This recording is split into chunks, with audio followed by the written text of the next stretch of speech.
direkam. 1, 2, 3. Halo guys, Halo. perkenalkan kami dari kelompok 1. Aku Aryadi Putra. Aku Valid Radiat. Aku Lanarza.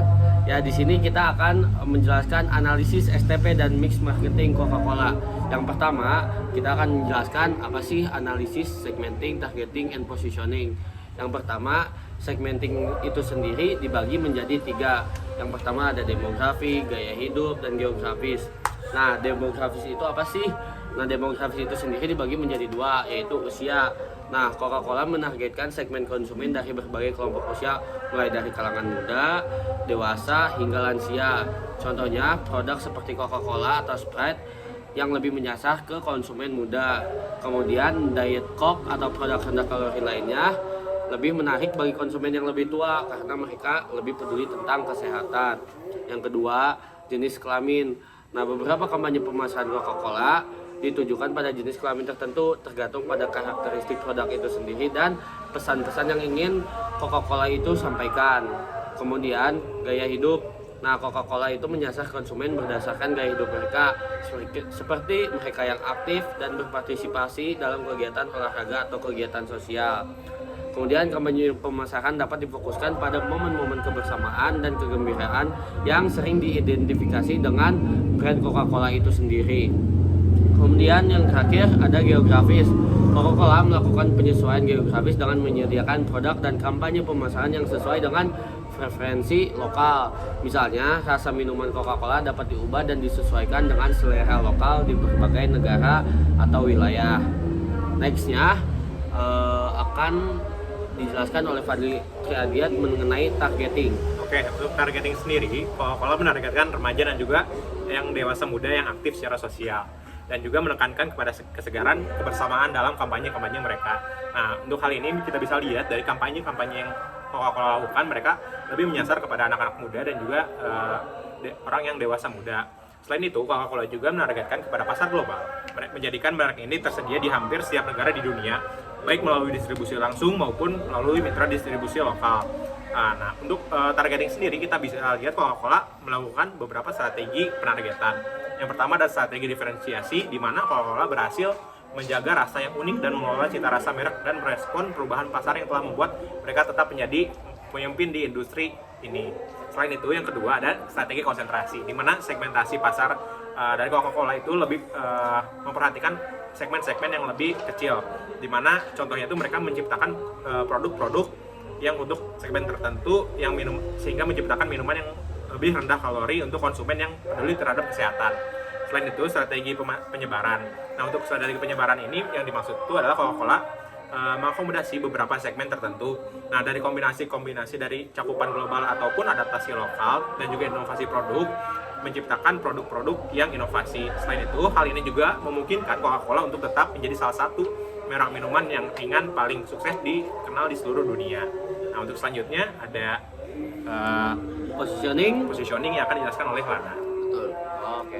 Untuk positioning, Coca-Cola itu telah memposisikan mereknya sendiri sebagai minuman yang menyegarkan, menyenangkan, dan membangkitkan semangat kebersamaan. Mereka juga menempatkan produknya sebagai teman yang sempurna untuk acara sosial, pertemuan teman, dan momen-momen berharga lainnya yang menciptakan hubungan emosional dengan pelanggan. Dalam positioning sendiri, terdapat beberapa hal yang perlu kita bahas, seperti yang pertama ada persepsi merek. Bagaimana merek Coca-Cola dilihat oleh konsumen? Pandangannya, konsumen terhadap Coca-Cola bisa sangat bervariasi tergantung pada latar belakangnya, nilai-nilai pribadi, dan preferensi individu. Sementara, sebagian besar melihatnya sebagai merek yang membawa keseriaan dan kenangan positif. Ada juga segmen konsumen yang mempertimbangkan aspek kesehatan dan keberlanjutan dalam pandangan mereka. Lanjut ke analisis pesaing. Coca-Cola terus melakukan inovasi dan menjaga elemen-elemen khas yang membentuk asosiasi merek yang kuat di mata konsumen. Keunikan penempatan merek Coca-Cola tidak hanya berakar pada rasa minuman mereka, tetapi juga pada nilai-nilai ikonografi dan pengalaman keseluruhan yang mereka tawarkan kepada konsumen. Lanjut ke strategi penempatan.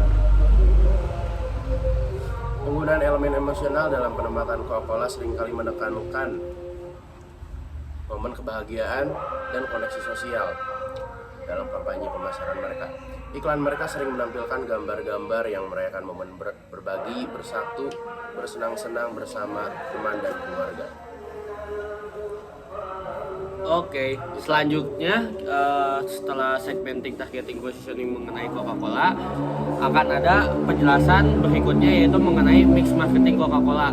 Mix marketing itu sendiri adalah kumpulan alat pemasaran taktis terkendali yang dipadukan perusahaan untuk menghasilkan respon yang diinginkan di pasar sasaran.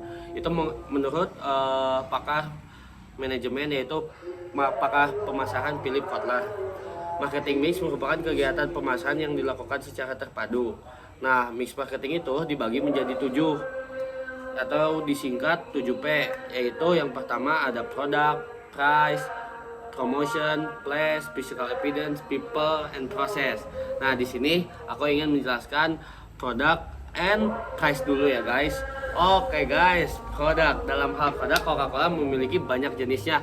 Mereka itu menawarkan produk yang sangat bervariasi sesuai dengan kebutuhan konsumen dan selera konsumen itu sendiri. Mulai dari Coca-Cola Zero, Sugar, Fanta, Diet Coke, terus ada Coca-Cola dan banyak lah pokoknya. Nah, selain itu strategi produk yang dimiliki Coca-Cola adalah konsisten dengan fitur, gaya, dan desain. Produk ini juga mengikuti strategi universal dengan memperkenalkan bahan yang sama dan pencocokan yang akurat di seluruh dunia. Oleh sebab itu, Coca-Cola memastikan bahwa kualitas dan produknya itu pasti memenuhi standar. Dan Coca-Cola itu sendiri terus mengikuti tren ataupun zaman yang sekarang. Mereka terus melakukan inovasi-inovasi yang makanya Coca-Cola ini sangat terkenal di kalangan terutama anak muda. Kemudian ada price atau harga. Dalam penentuan harga ini perusahaan Coca-Cola mengambil pendekatan penetapan harga yang berbeda untuk mengatasi berbagai tantangan pasar. Mereka pasti mengikuti juga bagaimana wilayah lokal itu sendiri. Gak mungkin misalnya harga di Indonesia atau di negara lain itu sama ya guys, gak mungkin itu. Jadi mereka juga mengikuti harga sesuai dengan negara itu sendiri. Nah, Coca-Cola juga memastikan harga produknya itu terjangkau dan agar tetap kompetitif di pasaran. Agar tidak cuman kalangan menengah ke atas yang bisa mengonsumsi Coca-Cola, karena Coca-Cola ingin semuanya juga dapat mengonsumsi minumannya. Nah, Coca-Cola juga menawarkan berbagai jenis kemasan yang berbeda dan harga yang beragam. Makanya Coca-Cola tuh ada yang kaleng, ada yang kecil, ada yang lumayan, ada yang gede banget buat sharing. Makanya itu Coca-Cola juga ya melakukan hal-hal yang berbeda lah agar tetap menarik untuk konsumennya. Nextnya ada promotion. Nah, untuk promosi sendiri, Coca-Cola berpusat pada positioning merek mereka sendiri dan juga daya tarik dari emosional merek Coca-Cola itu sendiri. Hal ini dilakukan Coca-Cola melalui iklan dan juga kampanye yang bertemakan ceria dan rasa penuh semangat, menggambarkan bahwa Coca-Cola adalah minuman yang dapat meningkatkan semangat dan membuat badan kembali segar. Nah, dengan contoh ini, Coca-Cola sering melakukan kolaborasi dengan acara-acara olahraga. Nah, komunikasi Coca-Cola ini menggunakan berbagai saluran dan pemasaran untuk menjangkau audiens targetnya. Perusahaan ini atau Coca-Cola ini memanfaatkan iklan televisi, iklan cetak, ataupun papan reklamasi di luar ruangan. Nah, tujuannya tuh supaya lebih dikenal juga atau lebih dikenal oleh masyarakat pada umumnya. Nah, selain itu juga promosi yang dilakukan oleh Coca-Cola itu melalui lokalisasi global. Jadi kan karena Coca-Cola ini ada di hampir seluruh dunia, Coca-Cola harus beradaptasi dengan lingkungan atau negara tersebut juga. Budayanya itu. Yoi, betul banget. Budaya Coca-Cola. Yoi. Oke, next mungkin aku lanjut aja ke bagian place atau place dari Coca-Cola. Nah, untuk Coca-Cola sendiri, seperti yang kita tahu, Coca-Cola ini terdapat hampir di seluruh dunia. Maka dari itu Coca-Cola perlu mendistribusikan produknya secara langsung, mendistribusikan produknya kepada negara-negara tersebut. Nah, Coca-Cola mendistribusikan produknya tuh memiliki dua cara, yaitu mendistribusi secara langsung dan juga mendistribusi secara tidak langsung. Nah, Coca-Cola mendistribusi secara langsungnya itu maksudnya itu langsung kepada konsumen melalui toko retail ataupun mesin vending, mesin yang sering kita temui.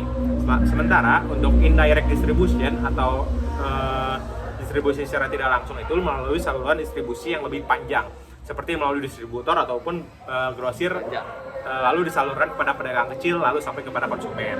Nah, selain itu juga Coca-Cola mengembangkan kemitraan dengan perusahaan makanan dan minuman besar seperti McDonald atau Pizza Hut dan KFC, sehingga produk mereka tersedia hampir di seluruh gerai tersebut. Nah, dari place ini sebenarnya Coca-Cola melalui strategi distribusi yang efektif inilah Coca-Cola mampu memenangkan pasar dengan memastikan produk mereka dapat diakses mudah oleh seluruh konsumen di seluruh dunia. Dan dengan ini juga membuat produk Coca-Cola tidak terbatas hanya ada di kelas atau daerah tertentu saja, baik dari supermarket hingga pedagang kecil itu didistribusikan dengan baik. Nah, selain itu juga strategi penempatan produk di lokasi strategis dan kerja sama dengan mitra bisnis tertentu juga merupakan menjadi faktor penting bagi Coca-Cola sehingga Coca-Cola menjadi salah satu merek minuman soda paling terkenal di dunia. Nextnya apalagi nih kok? Nextnya ada physical evidence. Langsung next sama Lana, boleh? Betul, saya Lana. Oke, kita jelasin dulu physical evidence. Jadi brand itu akan kuat ketika mereka memiliki promise dan value. Mahal. Betul. Untuk promise dulu, di mana Coca-Cola itu menjamin kualitas produknya dengan varian rasa yang biasanya cocok diminum di waktu tertentu. Seperti apa? Mungkin ada Coca-Cola yang Sprite enaknya pagi sih Lan. oh seperti ini. Enaknya pagi sebelum berangkat kuliah ketemu Bu Heni. Betul. Coca-Cola juga biasanya enaknya di siang hari ketika ketemu Bu Heni di Eat and Drink. Ya, Bener. betul sekali. Betul. Panas. Iya. Fanta juga cocok buat Bu Eni, ngechatnya malam-malam itu buat kelas lain kelas itu. Agak sopan. Gak sopan itu. Nextnya nih kita back to the topic lagi. Betul. Kita lanjut ke value. Coca-Cola senantiasa berkomitmen untuk membangun nilai-nilai positif di tengah masyarakat. Sebagai sebuah brand, Coca-Cola memposisikan diri sebagai produk yang memberikan kesegaran atau refreshment. Sementara untuk dapat menangkap masalah yang relevan di masing-masing negara, Coca-Cola proaktif mendekatkan diri dengan konsumen dan masyarakat secara umum. Dalam melakukan hal ini, Coca-Cola bekerja sama dengan non-pemerintah, konsumen, masyarakat, serta pemerintah untuk mencari masukan mengenai kontribusi apa yang dapat diberikan oleh Coca-Cola. Menurut Tri, dia itu salah satu petinggi di Coca-Cola Indonesia ya. Bisa kayaknya siapa kan? Jadi menurut Tri, hal ini hanya akan berhasil terlaksana jika perusahaan bersikap adaptif dan rendah hati. Dan Coca-Cola melakukan hal itu. Dan tentu saja Bu Heni Kenapa? adaptif dan rendah hati. Oh, betul. Respect. Bu Heni. Nextnya nih Lan. Oke. Ada apa?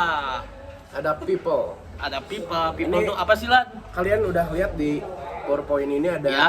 new jeans. Yes. that's Yang- right. Jeans baru. Betul, ya. Celana baru. Yang merepresentasikan bahwa sebuah grup K-pop yang remaja, ceria dan positif. Dan itu masuk ke brand Coca-Cola ini. Betul. Jadi brand ini menargetkan segmen pasar generasi muda, terutama kaum milenial dan Gen Z. Kelompok ini sering menjadi konsumen yang setia terhadap merek-merek minuman ringan dan memiliki pengaruh besar dalam tren konsumsi. Sering menghadirkan kampanye yang mencerminkan gaya hidup, sosial dan bersemangat yang menjadi karakteristik generasi ini. Nextnya ada apa lagi nih Lan? Ada proses. Yang terakhir nih proses. Proses itu apa sih Lan maksudnya? Jadi proses itu Coca-Cola menyimpan enggak dong. Proses dari pembuatan Coca-Cola ini. Oke. Jadi kita dari awal sampai ke distribusinya. Yes. Jadi Coca-Cola ini menyimpan banyak sumber daya setempat, membangun menjaga kelancaran rantai pasokan, tetap singkat dan cepat. Yang penting untuk menjaga keselarasan dengan jumlah permintaan. Dan ini faktanya juga ya. Yang sangat menarik ya Lan ini. Betul. Fun fact. Ini menarik banget, tapi nggak kalah menarik dari Bu Heni sih. Jadi Coca-Cola Enterprise itu menjalankan proses produksinya itu tercepat di dunia. Wow. Serta perusahaan ini mampu mengirimkan minuman tersebut dari pabrik ya ke supermarket. Dari pabrik ke supermarket nih. Wah, Cuma berapa jam Lan? 48 jam. Wah. Makanya Itulah efektif banget lah. Coca-Cola terbaik sih dalam Betul. masalah pengirimannya guys. makanya Betul. jadi salah satu company terbesar di dunia. Betul. Ya. Bener best. Benar, the best. Oke, nextnya Ya udah, itu semua kita udah menjabarkan detail mulai dari segmenting, targeting, positioning brand Coca-Cola itu sendiri, bener banget. kemudian mix marketing Coca-Cola yang 7P itu. Jadi kita udah menjelaskan dengan lengkap dan semoga untuk kalian-kalian semua yang nonton, walaupun ya kayaknya nggak bakal nonton sampai tamat sih. Semoga Kecuali Bu kita Eni ya? iya kita Bu dapat Eni, Bu Bu Eni. Eni. Titip Bu Eni, semoga kita nilai A karena A. kita menyampaikannya ini dengan bermanfaat, dengan penuh semangat dan ceria. Ada salah-salahnya kenapa? Ya sengaja buat di YouTube kan diuploadnya, ini bukan representasi di kelas kan. Ini sebuah bentuk promosi Iya, kita iya. kan, karena kan di YouTube itu Dimacah menarik lebih dari audiens. TV. Betul. Iya. Bukan. Bukan. Oke. Iya. Makanya itu gimana cara menarik audiens ya, kita harus ada gimmicknya itu. Iya, kita jangan serius-serius amat ya. Iya. Dan ya mungkin semoga tadi informasinya atau apa yang kita sampaikan bermanfaat untuk kalian semua. Kurang lebihnya ya semoga lebih-lebih terus. Min. Wassalamualaikum warahmatullahi wabarakatuh.